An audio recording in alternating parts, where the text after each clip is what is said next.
The Single Textbox question is a small text box that's perfect for when you're asking for shorter, open-ended answers, and you can validate your answers to make sure they're a specific length, a number, a date, or an email address.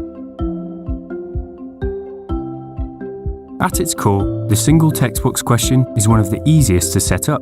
Just drop it into your survey and add your question text. Done! But if you want your answers to be in a certain format, you can set this up in the Options tab. Click Validate Answer for a specific format, and then make your choice.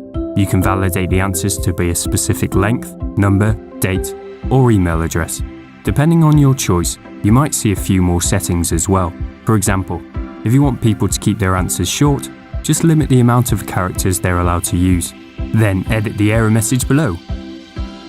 If someone enters more than the set amount of characters, they'll see your error message and can make corrections. If you want people to give longer answers, try using the comment box question instead, which provides a larger text box. When you have a look at your results, each answer will show in a nice list. If you want to see how someone answered the rest of your survey, click View Respondents' Answers next to the response. Lots of responses can be difficult to analyze individually, so check out our text analysis features to get helpful insights and patterns from all the answers you receive.